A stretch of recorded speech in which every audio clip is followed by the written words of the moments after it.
The United States and Canada share more than just the world's longest undefended border. They share a history, a culture, and one of the most significant economic relationships on the planet. Every single day, goods and services worth billions of dollars flow seamlessly between the two nations, a testament to a partnership built over decades of cooperation and mutual respect. This trade is the lifeblood for countless communities, supporting jobs from the auto plants of Ontario to the farmlands of Ohio.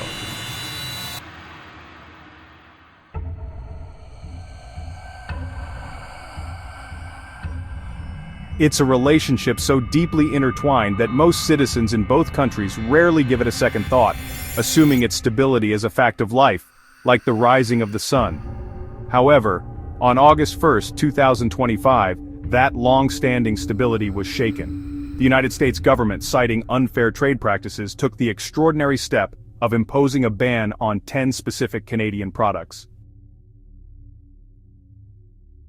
This wasn't a broad sweeping tariff, but a targeted action, a surgical strike aimed at specific sectors of the Canadian economy. The move sent shockwaves through the diplomatic and business communities, raising immediate questions about the health of this vital alliance. For many, the news came as a complete surprise, a sudden and jarring disruption to a partnership that has weathered global wars, economic recessions, and political disagreements for generations, always finding a way back to common ground. This action, announced by the U.S. Trade Representative's office, represents one of the most significant trade disputes between the two neighbors in recent memory. The origins of this trade ban can be traced back to a policy decision made not in Washington, but in Ottawa. In early 2025, the Canadian government implemented a new digital services tax, or DST. This tax was designed to ensure that large, multinational tech companies, most of which are based in the United States, pay what Ottawa deemed a fairer share of taxes on the revenue they generate from Canadian users. The argument from the Canadian perspective was straightforward.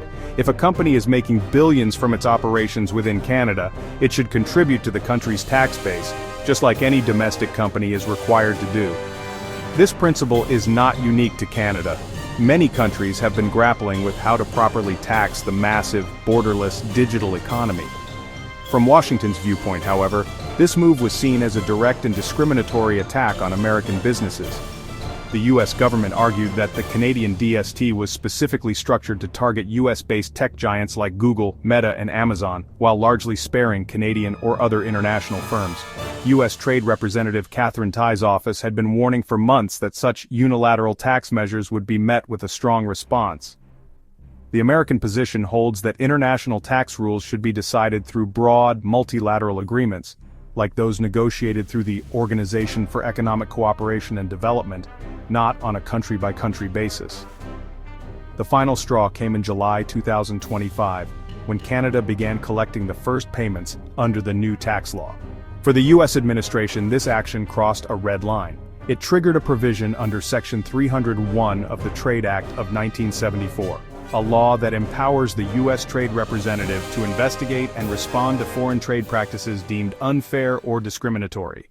The U.S. response was not a blanket tariff, but a carefully curated list of 10 Canadian products, now prohibited from entering the American market. This list was strategically designed to impact key industries and regions across Canada, sending a clear message to policymakers in Ottawa. The first and perhaps most symbolic item on the list is Canadian maple syrup. While it might seem quaint, Canada dominates the global market, and this ban directly affects producers in Quebec, a politically influential province. It is a product deeply tied to Canada's national identity, making the ban feel personal as well as economic. Next on the list is Prince Edward Island potatoes. PEI is renowned for its high-quality potatoes, a major export to the U.S. East Coast for both fresh consumption and processing. Another agricultural product targeted is Canadian Atlantic salmon. Farmed salmon from the east coast of Canada is a popular product in U.S. supermarkets and restaurants, valued for its quality and freshness. The ban disrupts a major supply chain for the American seafood market and puts Canadian aquaculture operations in a precarious position.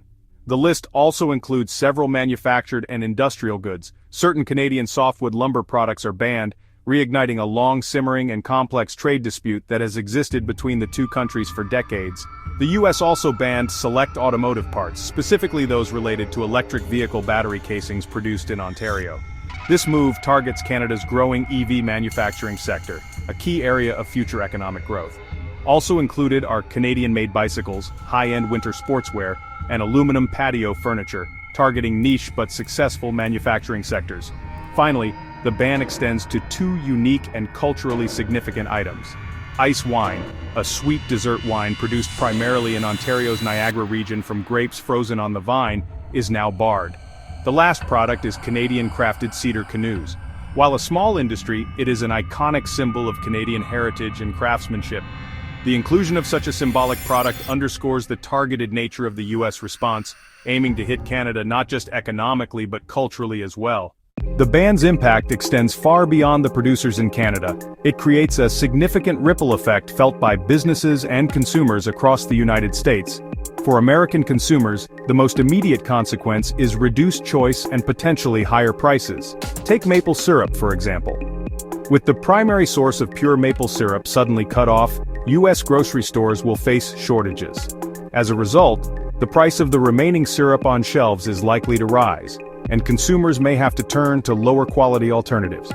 For American businesses that rely on these Canadian imports, the situation is even more dire. A restaurant chain on the East Coast that has built its brand on its famous hand-cut fries made exclusively from PEI potatoes now faces a crisis. They must scramble to find a new supplier that can match the specific quality and consistency they depend on, a process that is both costly and time-consuming. Similarly, a U.S. construction company that had a contract for Canadian softwood lumber for a housing development must now source more expensive domestic or international lumber, potentially delaying projects and increasing costs that will ultimately be passed on to home buyers. In Canada, the economic pain is more direct and acute. A family-run maple syrup operation in rural Quebec that has been in business for a century, exporting 80% of its product to the U.S., now faces financial ruin. Their largest market has vanished overnight, leaving them with a surplus of inventory and no immediate buyers. Workers at an automotive parts plant in Windsor, Ontario, may face layoffs as orders for their specialized EV battery casings are cancelled. This trade dispute highlights the profound integration of the two economies. A Canadian salmon farmer, a U.S. truck driver who transports the fish, an American seafood wholesaler, and a chef at a restaurant in Chicago are all part of the same economic ecosystem. When one link in that chain is broken by a trade ban, the entire network suffers. The dispute, intended to punish one government's policy, ends up inflicting collateral damage on citizens in both countries, many of whom have no direct connection to the world of digital taxation. Trade disputes between nations like the United States and Canada do not erupt overnight. They follow a predictable, albeit tense, sequence of events that unfolds largely behind the scenes. The first stage is almost always consultation and negotiation. When one country believes another is violating trade rules, its officials will request formal talks. These meetings are held by trade diplomats and experts away from the public eye.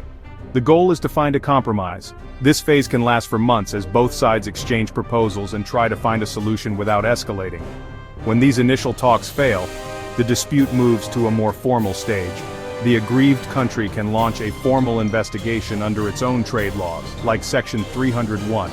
This process involves gathering evidence, holding public hearings, and formally determining if the foreign practice is indeed unreasonable or discriminatory. This is a legal process that builds the justification for taking action. The findings of this investigation provide the legal basis for any future retaliation. If confirmed, the next step is determining the retaliation. This is a highly strategic process. The country planning to retaliate will develop a list of potential products to target. The goal is to inflict economic pain that is proportional to the harm caused. The list of 10 Canadian products was not random. It was calculated to pressure specific Canadian industries and political regions, thereby encouraging the Canadian government to reconsider its DST. This list is often published in advance, giving the other country a final chance to back down. It is a final high-stakes warning shot. Once the ban is in place, the dispute enters a new phase. The countries can return to the negotiating table, now under greater pressure to find a deal. Alternatively, they can bring the case to an international body like the World Trade Organization for adjudication, though this can be a very slow process. Throughout this period, both governments are engaged in a public relations battle, trying to convince their own citizens and the international community that their position is correct. The ban is a tool of leverage designed to force a resolution that was not possible through dialogue alone. In the wake of the ban, officials from both governments were quick to defend their positions. In Washington, United States Trade Representative Katherine Tai issued a firm statement. The United States has been clear all along. We will not stand by while American companies are unfairly targeted by discriminatory tax schemes.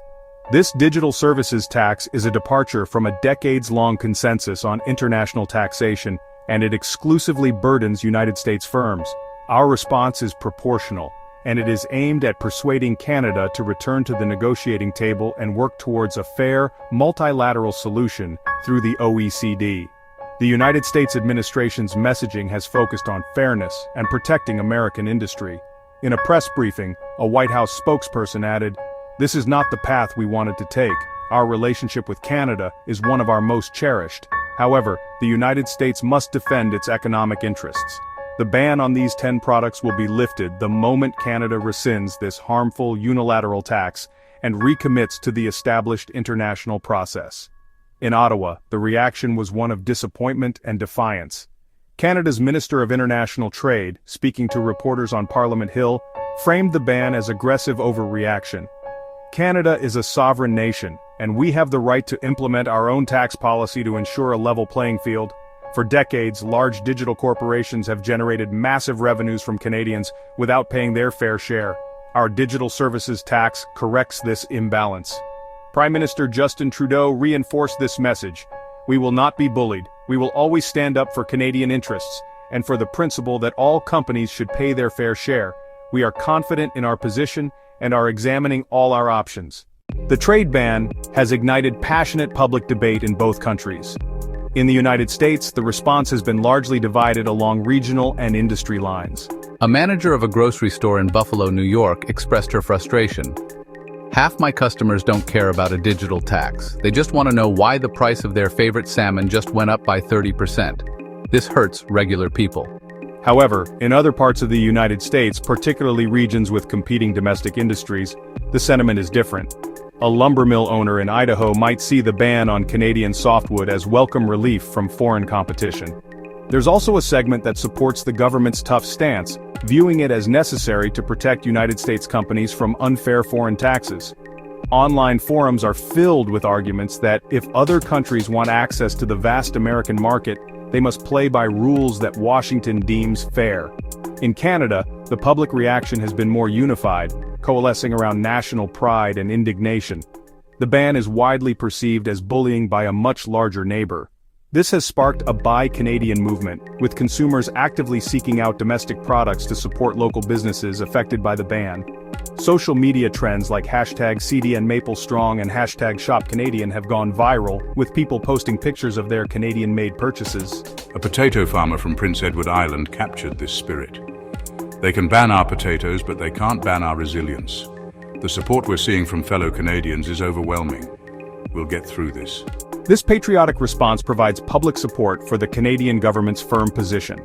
Editorials have called for resolve, arguing that backing down would set a dangerous precedent. There's a strong feeling this is about Canada's ability to act as a sovereign nation without fear of economic retaliation. With both countries publicly entrenched, finding resolution requires looking at several scenarios, ranging from quick de-escalation to prolonged trade war. The most optimistic solution would be a negotiated settlement. This would involve diplomats returning to the table with genuine intent to compromise. For instance, Canada might agree to suspend its digital services tax for 18 months to allow time for the global OECD tax agreement to be finalized. In return, the United States would immediately lift its ban. A more complex pathway involves finding a technical workaround.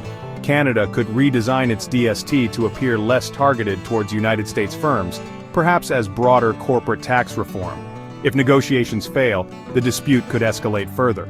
Canada could implement counter-retaliation, targeting products like Kentucky bourbon or Florida oranges. While satisfying calls for muscular response, This would inflict more economic damage, creating a negative feedback loop. The final path is through the World Trade Organization. Either country could file a formal dispute, but this process is notoriously slow, often taking years, and is seen as a last resort. This dispute serves as a powerful reminder that the United States-Canada relationship, while strong, is not immune to conflict. The banning of 10 iconic Canadian products has revealed the delicate balance underpinning this massive economic partnership. The core issue lies in applying old trade rules to a new digital economy, a problem felt across the globe. How this conflict is resolved will set an important precedent. The story is not just about maple syrup and potatoes, it's about the livelihoods of countless individuals. It's about the Canadian farmer facing uncertainty, the American restaurant owner scrambling to adapt, and the factory worker wondering if their job is secure. The deep integration of the two economies means punitive measures rarely affect just the intended target. The ripples spread widely, disrupting supply chains, raising prices, and creating uncertainty, damaging to investment and growth. As both nations look for a way out, the importance of diplomacy cannot be overstated. The path forward requires moving beyond defiant public statements and engaging in the difficult work of finding common ground. It requires acknowledging legitimate concerns of both sides. Canada's desire for tax fairness in the digital age and the United States' commitment to protecting its industries from discriminatory practices.